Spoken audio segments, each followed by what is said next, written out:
Let's throw our hands in the air Woo-hoo. As we soar through the sky. Yatta. We'll catch the sun Woo-hoo. With your hand in mine. And if we work as a team, everything will be fine. Yeah. Oh, it's Cure of the What Now. Let's henshin and start the show. Hello, fellow treasure hunters of Minamino Island, and welcome to Cure of the What Now, episode 23, the only show where we know caves are spooky even if they're well-lit tourist zones that are regular transversed and no ghosts are found. Absolutely. Well, the ghosts wait until the most vulnerable or least suspecting people are alone in the tourist You know what I think is happening here? I think that there's somebody, the security guard of this cave. He's stopping all the ghosts that are coming through. He's here to fight for me and you. I'm your host and ghost of the show, Kat, and oh man, I better watch out for that security guard. Absolutely. And I am lost in these caves. I'm Joel, and I have no idea where I am. And what was that? You just followed your nose, and ooh, shiny. Yeah, that's true too. I was actually playing off of Dr. Mary, but no, yeah, I followed my nose wherever it took me, and I found Fruit Loops. Interesting. I didn't know I was Toucan Sam. Oh boy, did you know birds actually have a terrible sense of smell? I mean, I guess it kind of makes sense.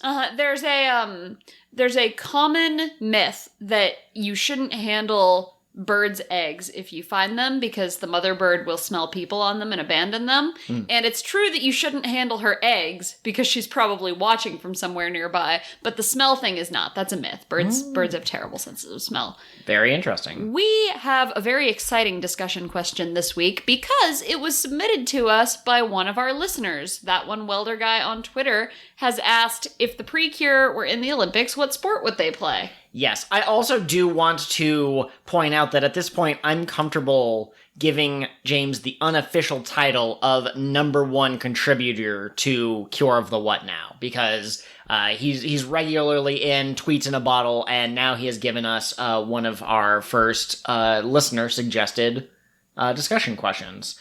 Let me quickly find... Here it is. He gave kind of initial thoughts on what sport each of them would play. So he liked Laura being skateboarding. I love that callback. Manatsu would be good at the multi-sport events, but maybe she'd run out of steam. She'd Tropica Shine and she'd give her full energy, but then she'd run out of energy. And then Minori could either be secretly good at shooting or could be their coach. Asuka was weightlifting, and he wasn't able to come up with something for Sango. Okay, I'm going to tell on myself a bit here. I don't really know anything about sports, and I have never once in my life watched the Olympics, so I have no idea which sports are and are not in the Olympics. Pretty much everything's in the Olympics. Is wrestling in there? Wrestling is definitely in there. Wrestling is like one of the original Olympic sports. So Sango's whole thing is that like she pushes back the enemy attacks with her X power, so I could see her maybe being in wrestling. Okay, I like that. Yeah, they recently, I believe, added breakdancing as a sport that hadn't been accepted before. They have synchronized swimming in the Summer Olympics. Skateboarding is also new to the Summer Olympics. It is? That's okay. This year they added it, yeah. Okay, I like it. So let's think about... Yeah, see, it's been a long time since I've watched the Olympics. I know Summer Olympics... And I guess James didn't actually ask specifically which, but obviously right now the Summer Olympics are going on. But I know that Summer Olympics have track and field events, and I don't believe that winter does. So who do you think would be a good sprinter among the team? Asuka. She's the fastest. Or, why is my brain broken today? Minori, Sango. Okay. We know from an earlier episode that Sango and Minori are not in shape a lot, like in terms of physical exercise. So I don't think that they would do like the shot put or any kind of sprinting activities. I think there might, I don't think they have like lacrosse or dirt bikes or something like that, but could you imagine if Minori and Sango did something like that? Oh, I love that. Imagine Sango being one of the people who's like running in the torch and she trips and she falls on her face, but like, I saved the torch. She keeps it. Okay, I like that. Do they have equestrian sports? Do they have, like, polo, for example? They might, because I can see polo being a Sango sport. Okay, yeah, that's cute. Competitive makeup. Yeah, absolutely. Oh, you know what, actually? Sango and Manatsu for gymnastics. Okay. I could totally see them. Manatsu is 100% a gymnast. Mm-hmm. Okay, so this is kind of related because these sports are played at the Olympics. Though I think most people are more interested in, like, the individual sports cups, like the World Cup and that sort of thing. But who do you think would best fit basketball of the 5 main cures?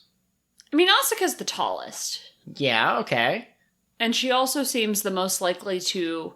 But she also doesn't like teams because of her dark past. Put that aside, though. Pretend like she gets over her trauma. We're talking about her before. Asuka.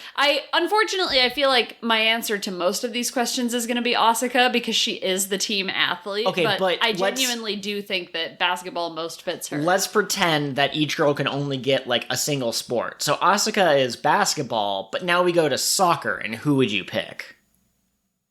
Sango, because her name starts with the same sound. Sango could be a goalie and she keeps the balls out with her cross power. Also, Laura is really into feet, so, you know, maybe she's excited to try out. Sango seems like she'd be like, soccer is trendy, it's European. Oh my gosh, yes, absolutely. Manatsu, I just had one for her. Baseball. Oh, okay. I like baseball for her. That's a baseball. What about American football? I mean, Minori is the unexpected physical powerhouse of the team. She does most of the punching and kicking. Okay, yeah, fantastic. I think that's been a good discussion question. Absolutely. Do you want to hit me with that sweet, succinct summary? Yes. All right, so the first part of this episode is the girls enjoying their summer break. They go to a secret ocean that Manatsu is aware of. A secret beach. What did I say? Secret ocean. Oh, my bad. They go to a secret beach. There's some good times to be had. They're enjoying their time in the ocean. They're kind of like basically falling asleep. They're so relaxed. But then Asuka goes, no, we should have this be more club-like because we came here as a club. And they go, well, what do you mean? She proposes they learn about the island's history. They go to the elder of the island, a nice grandma lady who has a name. I didn't write it down. I'm sorry. But this island basically has a tradition of the elders tell stories to the younger people, the children of the island. But then when the children grow up and the elderly pass away and the children become the new elderly, they tell the same stories. It's an oral tradition type of thing. They go to this older woman who tells them about the secret treasure, and they're like, oh, the pirate's treasure? And she goes, no, it was a mermaid's treasure. There was apparently a mermaid sighted, and they have it on good authority that she left a treasure in the North Bay Cove or something like that. And so they decide to go and check it out and see if they can find the treasure. It's a tourist spot, but I guess still no one has found it. Dr. Numeri is there looking for something. She's been sent by the butler. She gets lost. There's some good kind of jump scares where they both turn around a corner and then they see each other and they freak out. Laura gets separated from the rest of the group, finds a bracelet sitting atop a chalice. Remember the chalice, it's going to be important later. She takes the bracelet, and during the battle, she uses it to summon a new final attack that's able to defeat the, not Zenzen Yaraneda, not Vanilla Yaraneda, but the Zetai Yaraneda. And that's basically where the episode ends.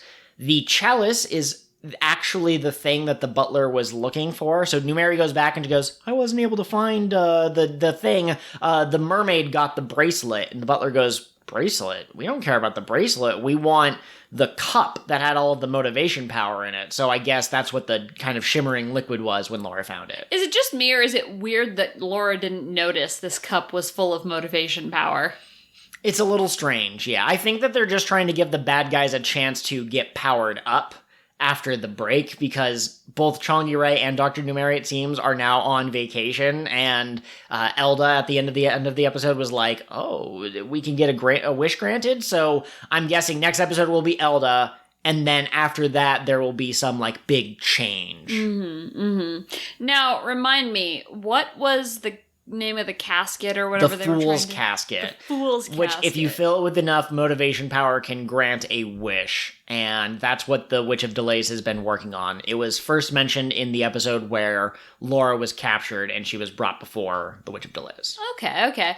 So, did you like this episode? Yes and no.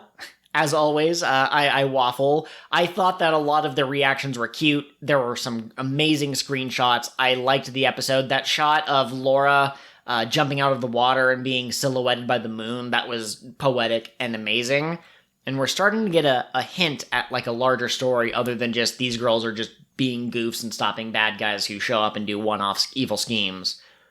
But I prefer it when characters' power-ups are related to character growth, such as the team attack usually comes in a moment where they all decide to work together, kind of put their hands in the circle. And so Laura kind of stumbling upon this power-up, and she's just like, cool, I'll put on this bracelet, and now I'm stronger. I hope that they flesh that out in future episodes. Yeah, absolutely. That's pretty much where I'm at. I was expecting the next attack to be another team attack. One that actually includes Laura, right? Right. I'm sure we'll get there, but, buy our toys. Like, they had to introduce the newest toy. I think the idea of solid perfume is really interesting. And it does seem like the sort of thing you'd find at, like, Claire's. Like, this bracelet has a perfume cake in it when you open it. So it makes sense for the target audience of the show. I really liked the Manatsu is scared of ghosts coming back. Minori scaring her. I thought she'd gotten over that fear because she discovered the one nice ghost, but I guess it doesn't work that way. Absolutely. It's okay, I'm not afraid of ghosts. I have one ghostly friend. One friend who is corporally challenged. Oh boy. The one piece of new information we learned in these episodes that was not really new information, but like you said, there's this chalice full of motivation power that a mermaid hid in this cave to stop the Witch of Delays from opening the Fool's Casket. Well, it wasn't the Witch of Delays. It was someone other than the Witch of Delays was trying to open the Fool's Casket. This mermaid, who Laura's not aware of, apparently stole it and hid it in order to prevent that from happening. So maybe there was a previous cure? Maybe it was just a mermaid, but yeah, there's some backstory. Predictions. Are we thinking that it was the current mermaid queen who did that? When they said there was a mermaid who did it, that was my initial thought, that must be the queen. It's hard to say. I'm sorry, I didn't mean to cut you off. It's hard to say for sure because the grandma who was telling them the story was like, I was told this story by the previous town grandma who saw the mermaid. The grandma's grandma. What is the mermaid's lifespan? How old is the queen? But Laura specifically saying that the scent was nostalgic. Like, that just makes me feel like she's gonna realize, heck, this is what the mermaid queen smells like. I spent a lot of time smelling her hair. I needed to know what it was like to be royalty. I loved when Manatsu went to talk to her dad about, like, where should we go to learn more about the island? He explained, like, this town has an elder. And Laura goes, like a queen? And he was like, sure. Yeah, absolutely. Why not? Everything for Laura goes back to queendom. Absolutely, absolutely. Did you have any favorite scenes or quotes from this episode? There were a lot of great ones. Again, I liked Minori going, boo, and then being like, I just thought that I would see if you're still afraid of ghosts. And then they hear a creepy sound, and Minori goes, that one wasn't me. Manatsu is, like, digging through some bushes to get to this secret beach that only she knows about. And Asuka's like, can't we just walk around? And Manatsu goes, no, it's awesome. And Minori, the quiet one, goes, yes, more awesome. I love her. There's a scene of her holding Sango's hand as they're walking, and that was really cute. Yes, absolutely. Like, Minori, unexpected MVP. She's quickly rising the ranks. Sango continues to have the best facial expressions when she's in the background. It's unfortunate because it seems like the show's kind of forgotten about her. She doesn't seem to have very many episodes about her, but at least she's adding to the screenshot gallery, Yeah, absolutely. She is super cute. Did you have any scenes you wanted to call out? I have the opposite of a favorite thing, if I may. So Numeri decides that instead of riding her boat thing into the cave, she's going to walk. But because she is a sea cucumber, she makes these, like, squelching sounds as she moves. Don't care for that. I do not care for that. And then at the end, she just summons the boat and flies out of there anyway. She absolutely does, and that's what got me really confused, because when I saw her walking, I don't know if that's the right verb, but I'm crawling maybe? But anyways, when I saw her going in on foot, I thought, oh, does, like, the device not work, or is the cave too short or something like that? Will she bang her head? And then she just summons at the end of the episode. It's like, you could have done that the whole freaking time? Right. Elde wanting to know if the Fool's Casket really could grant any wish was interesting. Like, I don't know if I can say it's a favorite scene exactly, but I want to know more about what her wish is. I suspect it's to have a family. Oh. And surprise, Elde, you already have one. You have Chongyure and Dr. Numeri and your sus-ass butler. So you've changed your mind from your previous I want to be a child forever kind of wish. You think now it might be a family-related thing? I mean, I do think she does want to be a child forever, but I don't think that that's her wish. I think that she has just, like, decided she is a child forever, if that makes sense. Okay. But yeah, I think she wants to have a family. All of her games seem to revolve around, like, hello, child, it's time for you to eat dinner. I made your favorite, rocks. Oh, thank you, mother. I think maybe she might wish for a sister, like someone her age, because like you said, she does have a family. She has a kind of a mom figure and a dad figure who seem to spoil her and treat her quite well, and so maybe she wants someone her age to play with. The MacGuffin thing is called the Fool's Casket, and that just makes me think of thinking you want something and actually wanting something else, or asking for something from someone you should not ask for, you know, like going up to a loan shark and asking if you can borrow money. Not a good plan, even if you think that you want money in that moment. So I'm guessing that the bad guys might become more evil with the use of the Fool's Casket, but I think there might be some drawback that they didn't anticipate. And in fact, because Chongyure and Numeri and Elda don't really seem like that malevolent, to be honest, they just seem kind of lazy. I wonder if the Fool's Casket will summon, like, actual monsters and demons that, like, want to destroy everything, and then maybe those three will become allies to the PreCure, the same way that the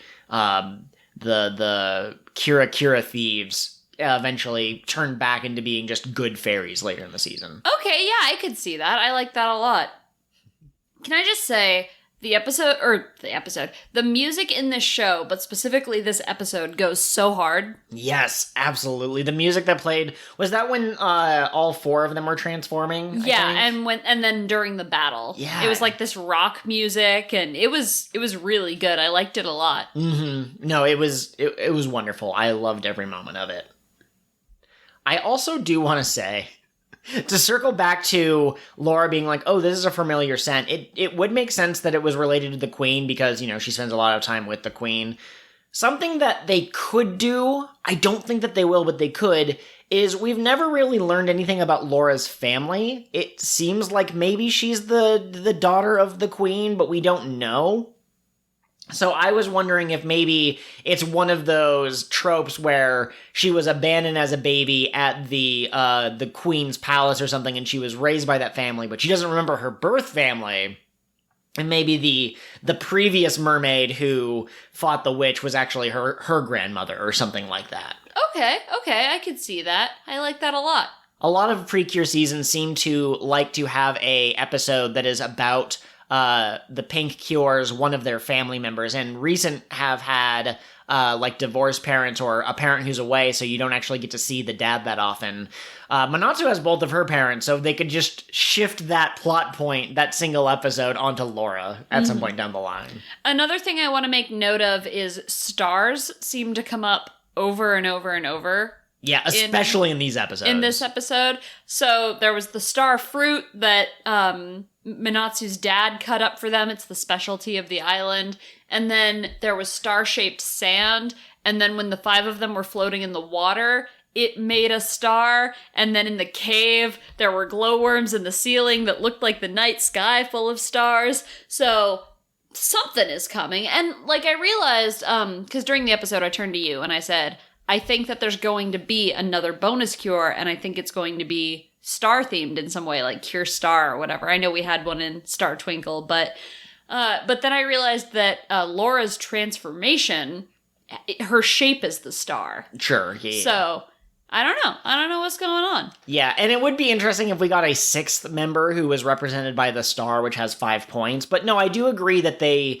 seemed to be kind of shouting, like, hey, the star shape is important in these episodes. And go back a couple more episodes, we have the super awesome blow your socks off melon pan in the shape of a star. So I think that there is some kind of a star theme going on, but I don't know what it might mean. It'd be awesome if we got another character. It would be awesome if maybe Lemaire got like a super transformation and it had more stars, emblems on it or something like that. Right, yeah. This could have been a hint at like, oh, she's getting her weapon. This is an episode about her, since her shape does seem to be the star.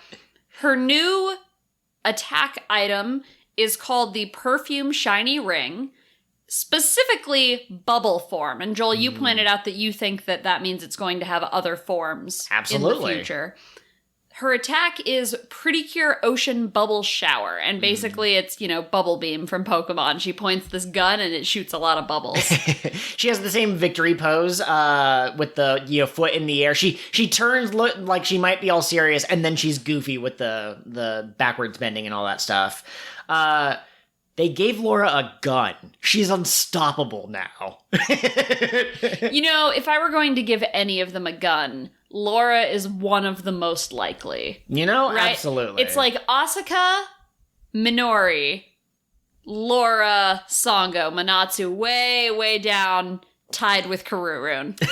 Can you imagine Kururun with a gun? Kuru, please. I have a family. Kuru. Mafia boss Kururun with a scar over one eye. I do want to point out that we got the return of Gremlin Laura, and it felt a little forced, honestly, after the last couple of episodes of her being just a relatively normal girl, but they're like, oh my gosh, the Yarane Daz are getting stronger, to the point where they used papaya sunbird tropical mix in order to try to defeat it, and it just broke out of that spinning jail thing that it's in as it's being attacked. But Laura was able to defeat it with her new attack. And so Asuka says, oh no, the Yarane Daz are getting stronger. And Manatsu says, yeah, but we got Laura. And Laura's like, yes, you have me. Ho, ho, ho, ho, ho, ho. And the other girls are just like, man, what cockiness she's exhibiting. I love this terrible goblin princess. We did not watch an episode of Futari Wa this week. I wanted to make sure that our Futari Wa watching stays pace with our Tropical Rouge watch. So that'll come back next week. We did watch what is potentially, 2 episodes of Kira, but one of them was what is potentially the gayest episode in all of PreCure.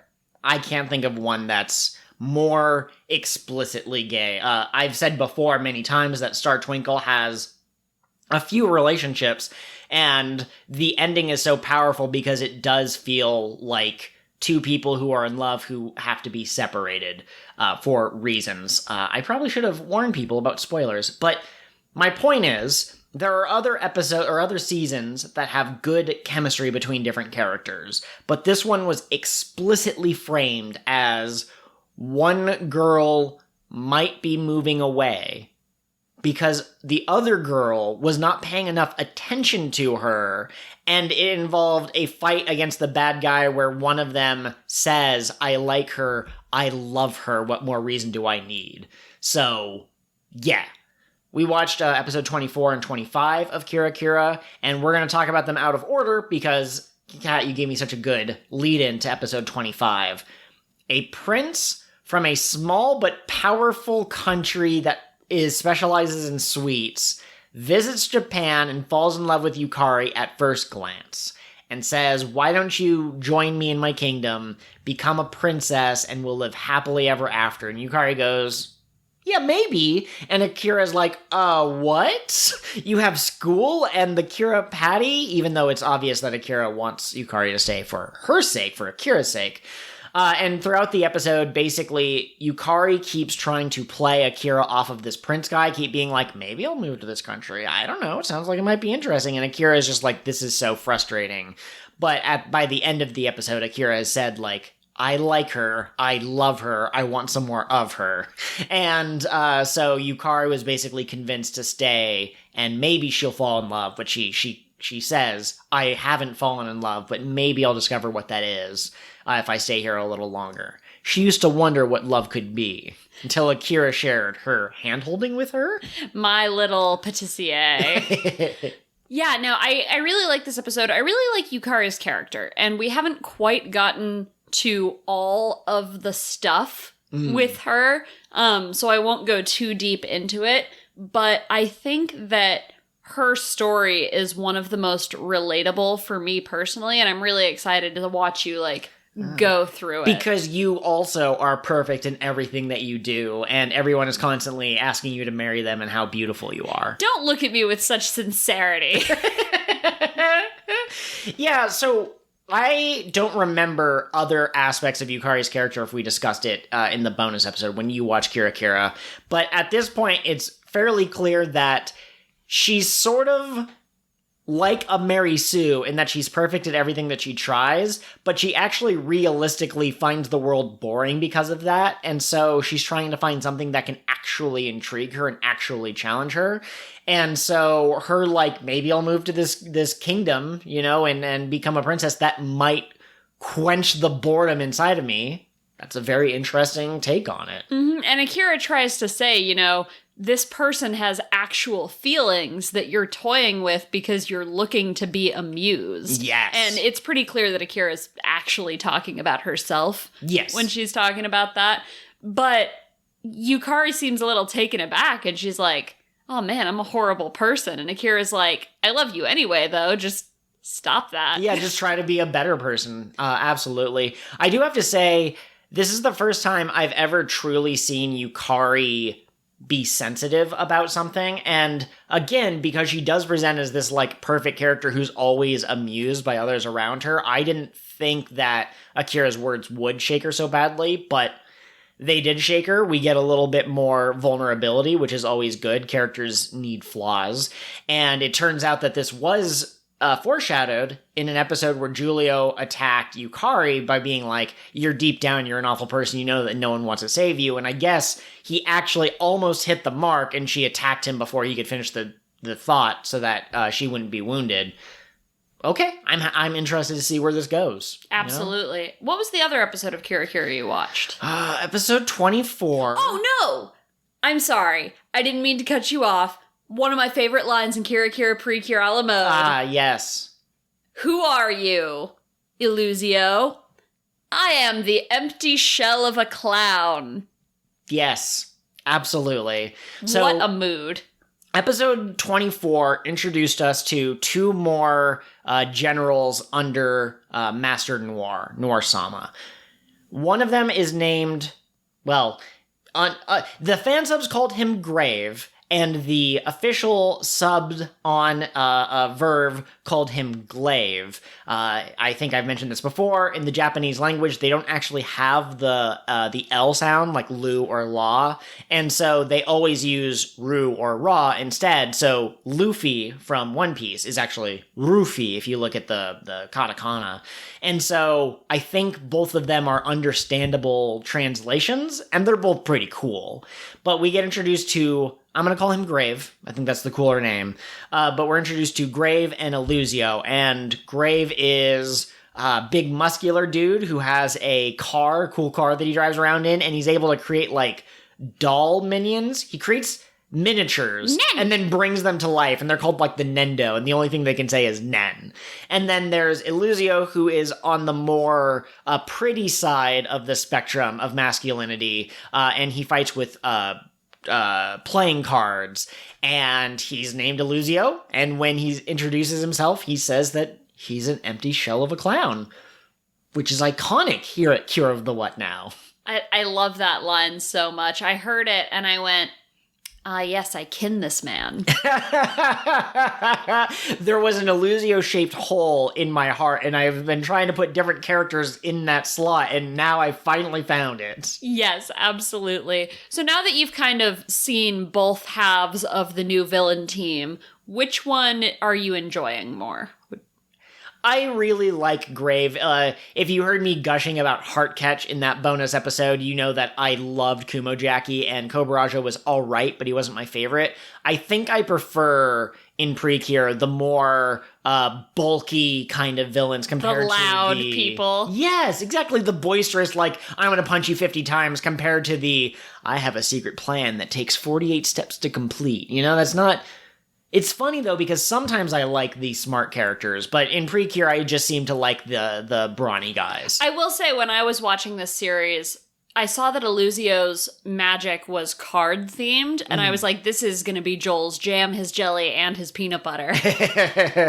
I do love the playing card motif. I like he did an attack where he, like, threw the cards at Akira, or Chocolat, and she dodged it, and then she tried to attack him, and he was like, oh my god, such power! Just kidding! And then he basically holds her in place while the attack that he launched earlier turns around and gets her in the back, and it's like, jeez. Yeah, it was a little dark. There was some stabbing that went on, and she broke free because of her love for Yukari, because love conquers everything.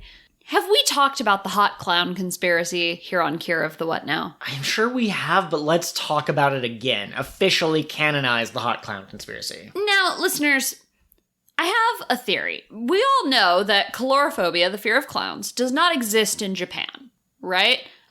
Many content creators from Japan are surprised when they make clown characters and Americans are like, oh, that's creepy. Well, and there was one, and I can't remember who it was, who specifically said, I've learned an important weakness of the Americans. It was the creator of, or character designer for ARMS. Because there was a clown woman in that some people were like, oh, she's cute, and Americans were like, no clowns. But anyway, so because it doesn't exist in Japan, there are a lot of clown characters, and in PreCure especially, there keep being these, like, weirdly sexy men who self-identify as clowns. So the first one I remember was Smile PreCure, and then, of course, Elysio, the empty shell of a clown. He's pretty attractive. I feel like there are more, but I can't quite remember, like, which other seasons I've seen clowns in.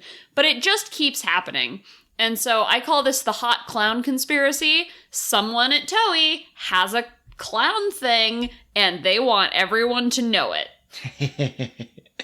Absolutely. Every time we see a hot clown, we go, oh my gosh, this is part of it. I would argue that maybe potentially Piedmon from Digimon fits this. Buggy the Clown gets a glow up partway through that series. And yeah, it's just interesting that the clown / jester archetype is so common in so many different forms of media. And oftentimes they are the sinister, planning behind the scenes, going to overthrow the bad guy and become the new bad guy character. I believe that's the Starscream archetype, when it's the number 2 in command who wants to be the number 1 in command. I double-checked what episode 24 was about, because I remembered it introduced Glaive at the very end, but I couldn't remember what the main episode was. Ciel is now going to the school with the other girls. And she happens to find Ichika's dad doing martial arts, and she goes, I've always wanted to learn martial arts. So she joins his studio, his class, whatever his dojo. His dojo, thank you. And she's very excited, and then only later realizes that that's Ichiga's dad. She's like, oh, no wonder you're so hot and fabulous and wonderful. I want to marry your daughter. We also find out that Ciel, when she gets hungry, can't control her transformation. She reverts back to fairy form, and she's incredibly embarrassed by it.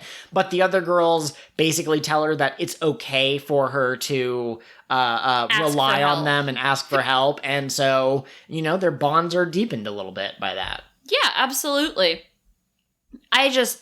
Ciel is a funny character. Like, she gives off such strong Laura vibes that I have to know what they will be like when they meet one another. Yes. You know? I want those two to meet, and I want Erica to be there. Yes, absolutely. Joel, do we have any tweets in a bottle this week? We have quite a few. Once again, we have a Discord, and all you have to do is just send us a DM on Twitter, and we can give you the link to that. James, our number one Cure of the What Now contributor, mentioned that in episode 24, the hot new boy dropped. I'm not sure if he's talking about Glaive or Elysio. They're both hot in their own ways. It's just a matter of what your preferences are. He agrees that Ciel and Laura have, kind of similar energies. I think it's the secret cure, full of themselves, but also secretly a sweetie. A little soon, a little like, I can do this on my own, but actually I need help sometimes, kind of a character. Absolutely. Kind of stupid about human customs. Yeah. One of them doesn't know language, and the other one doesn't know mountains. Ciel not knowing idioms is one of my favorite recurring jokes with her characters because she comes up with such great explanations. And I think I told this story when we did our bonus episode, but my sister had a similar thing when she was a kid where, like, she'd just make up meanings for words if she didn't know what they meant. Oh, boy.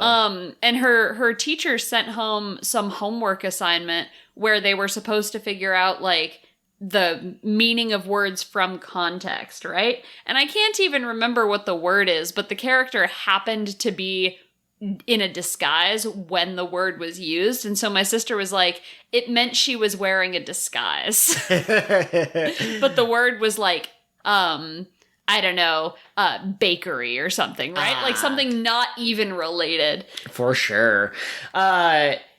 James loved that Ciel was a hungry gremlin throughout this episode, and, I agree. It was adorable, and it was just kind of interesting that she seemed... Yeah, she didn't quite know that she needed to make sure that she had food at school and stuff like that, but then all the other girls share with her, and they have a good bonding moment, and I loved that so much. Yeah, and he didn't really have much to say about the other episode of Akira or the other episode of Tropical Rouge, basically just echoing thoughts that we've already expressed. He thought Minori scaring Manatsu was funny. He thinks the chalice will be central to this arc, which, again, I'm predicting 2 more episodes. One where Elde shows up, and then one where all 3 of them come back and they're all shooting laser beams or something ridiculous like that.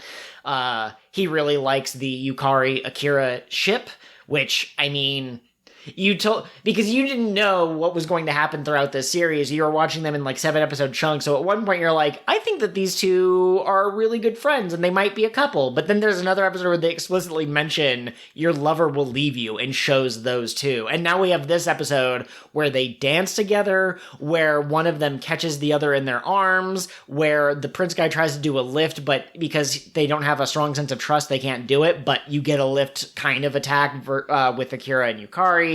And then you get the explicit Daisuke, which means love. And so, yeah, it seems to be canon and everything, but, having a kiss. This is the furthest PreCure has gone, according to the Reddit, at least. And I think it's a real shame that they tried to dial that back in Healin' Good, which we assumed was because of, parent pressures or things like that. Or how conservative it is, yeah. Just like they dialed back the violence for the same sort of reason. And like we've said before, right, we're not looking for there to be explicit relationships in PreCure.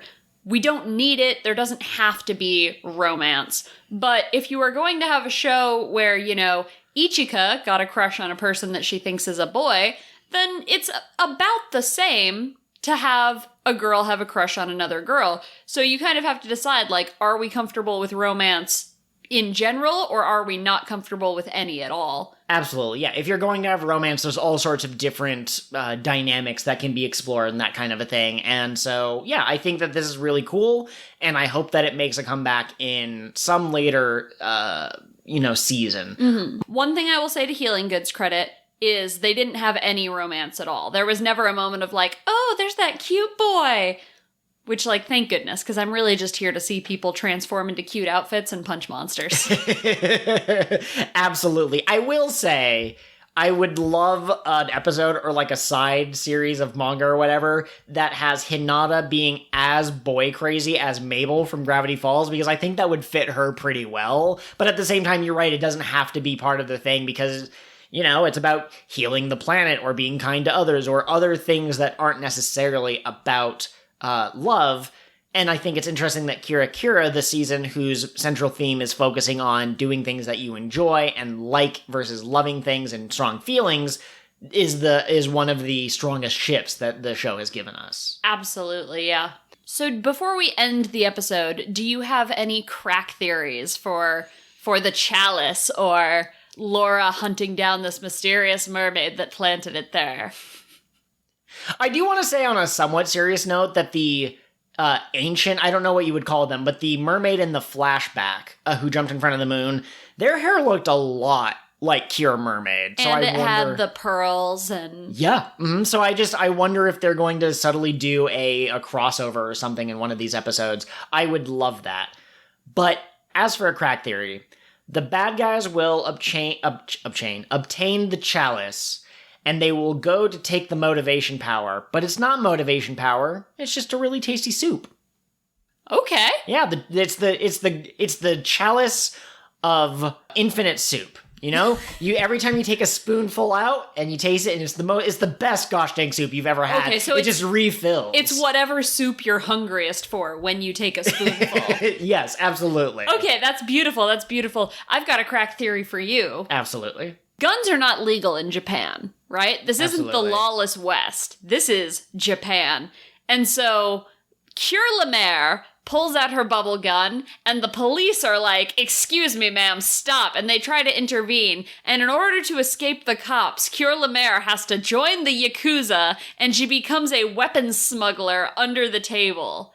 Excellent. And that has been your doot final thought. Outro goes here. Thanks for listening, everyone, and don't forget to Tropica Shine. PreCure. You'll be dancing with me today. Ha-ha! What a great episode of King of the What Now, your one-piece podcast that started from the very beginning and stars these two doofuses. If you want to follow us on social media, Twitter is the best place to do that. I am at KOTWN_pod. And I am at Pirate Ghost Host. Absolutely, yes. We share all sorts of thoughts on there, some related to the podcast, some related to other things. But you can also reach us through email at KingOfTheWhatPod@gmail.com, or you can also find us on Patreon. We would love some subscribers or supporters, whatever the technical term is. Patrons. So fancy and grown up.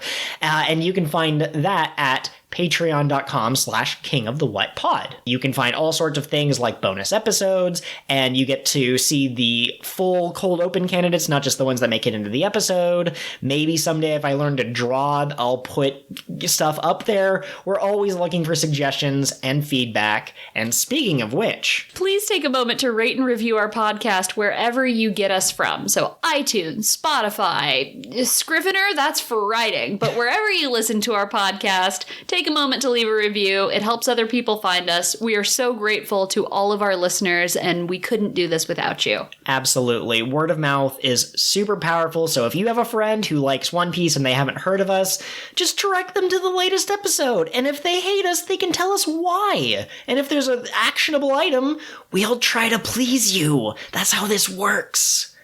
Thank you, everyone. Have a great day.